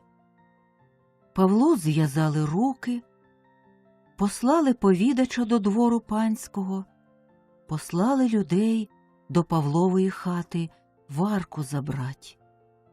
Знайшли її у хаті, у кутку, стали брати. Вона одбивалася, мов орлиця дика, не хотіла йти, поки сили своєї. Тоді вже посланці взяли її та попід руки привели, наділи на неї залізо.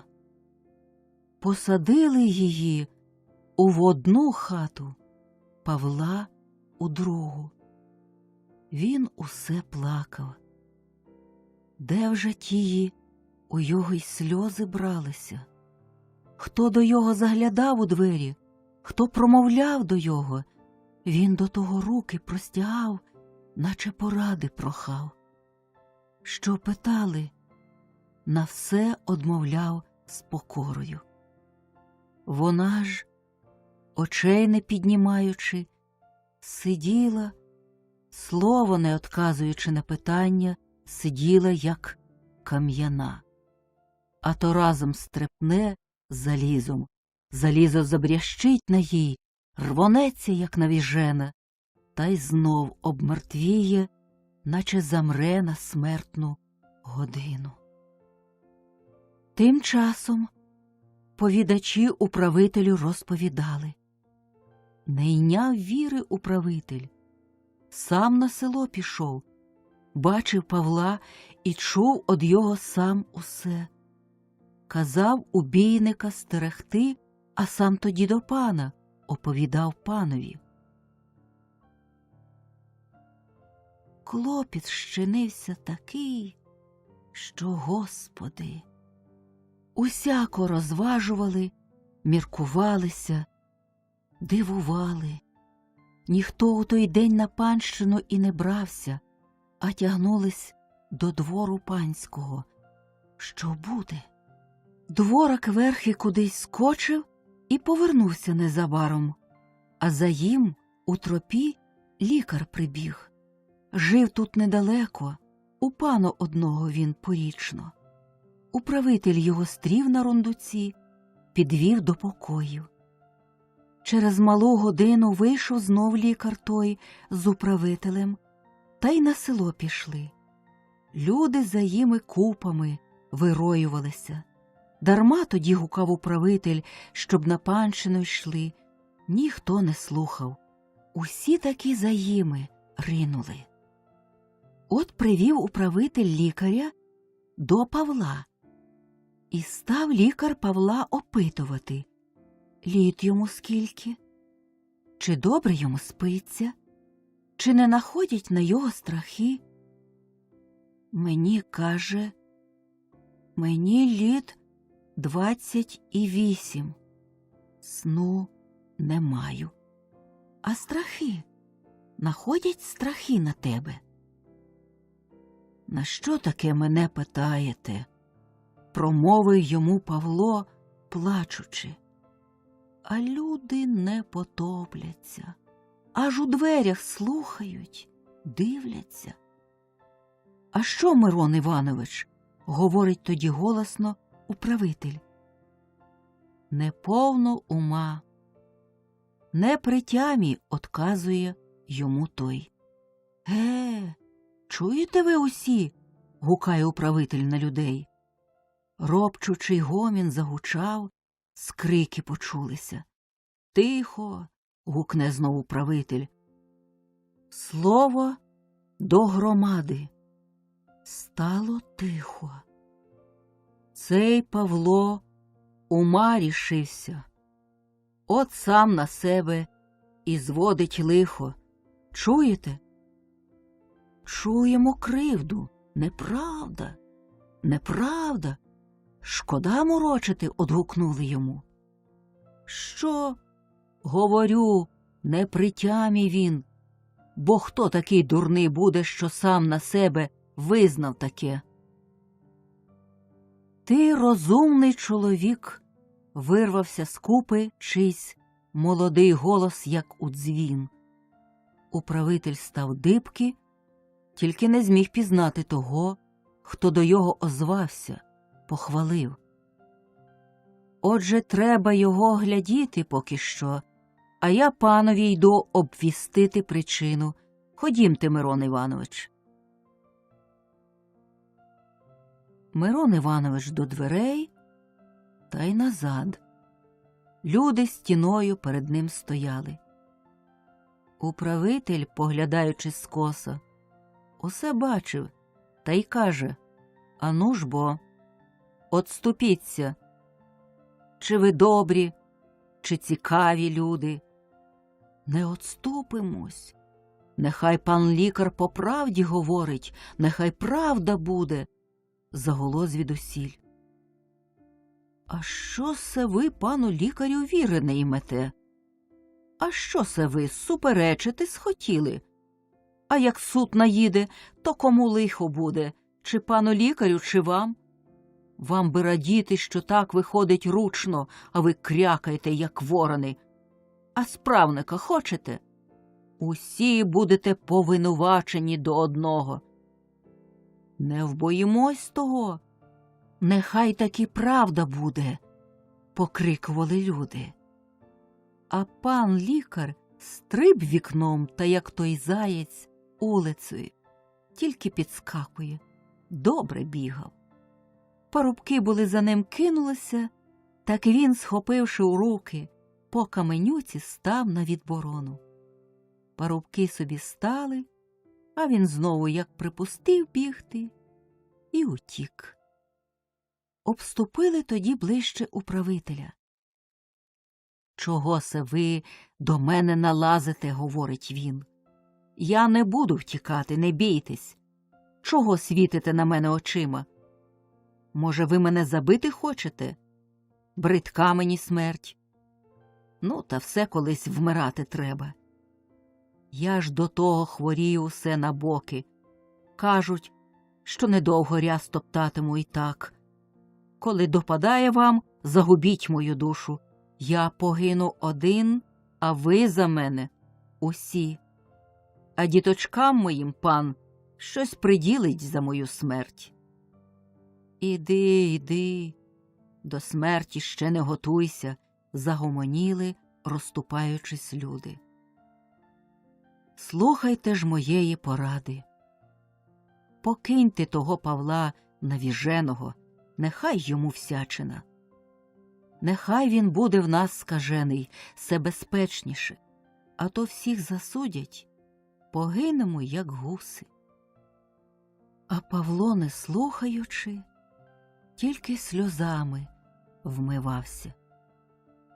Так і порішили, щоб його божевільним пославити, бо з судом, мовляли, як заведеться, то й правих засудять.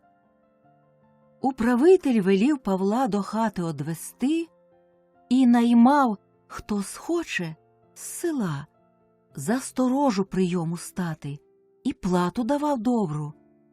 Тільки що ніхто не схотів. Довго управитель сварився і умовляв людей. Вони далі слухати його не стали, пішли геть. Варку тож зараз випустили.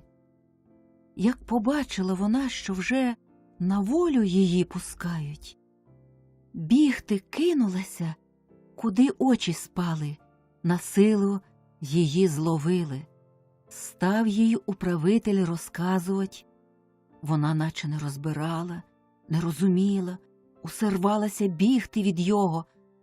А як вже утямила гаразд, що її не закують, що її і не винять, то, Господи світе, що їй тоді поробилося?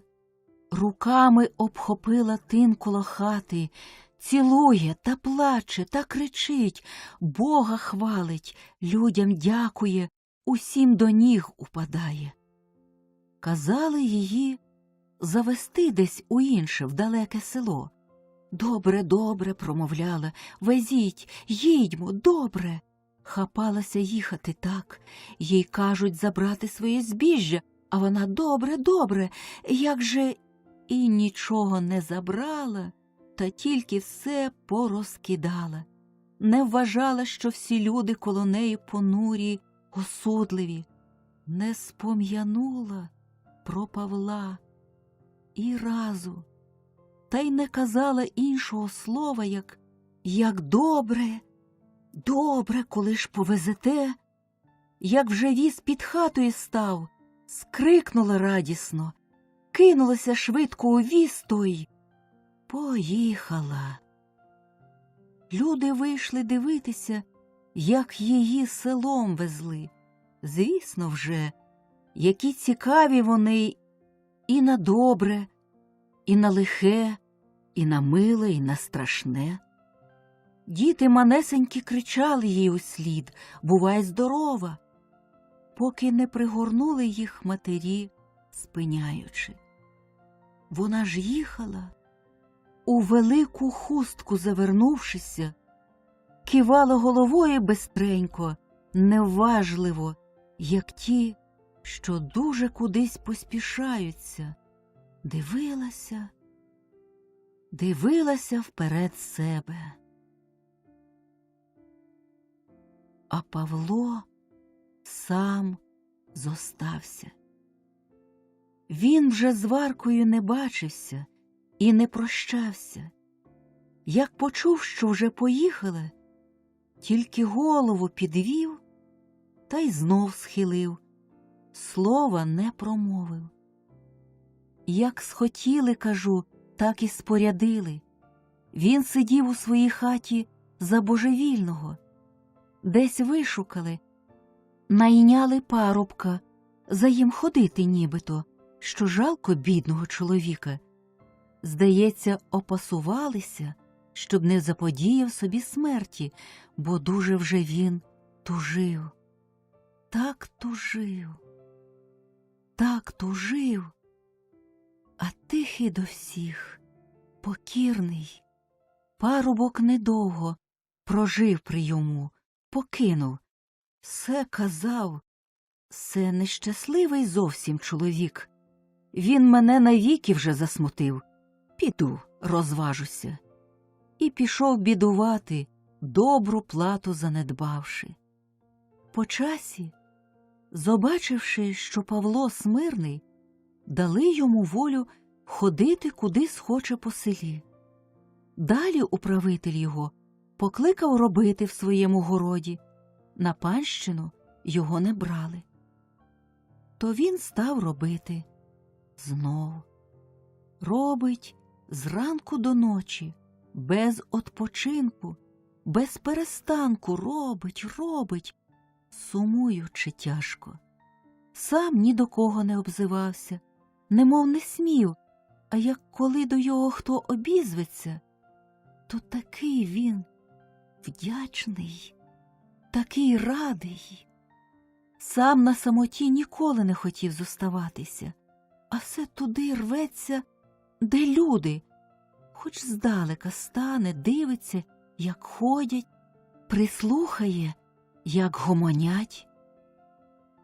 Нещасливий чоловік частенько було, приходить, як хто до його добрий, та й проситься: «Нехай я у вас заночую».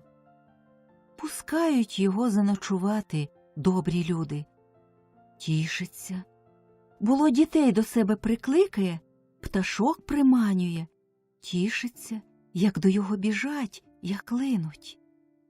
Одного разу Павло робив у дворі в управителя, і управительська дочка, маленька, гралася з утятком, жалуючи та пестячи, поки аж утятко не вдушилося. Тоді вона побиватися та оплакувати дзвінким голосочком. Павло зблизився, та як побачив втікати, стріли його люди спинили, білий, зрошений сльозами ревними, труситься весь. Опісля, як було побачить тую дівчину, біліє, тікає геть. Жив він так роки, поки його туга не звалила. Зліг вмирати.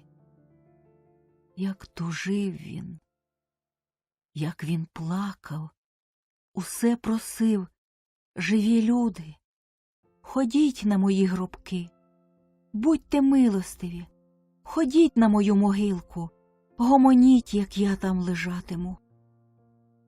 Тяжко і сумно вмирав, плачучи.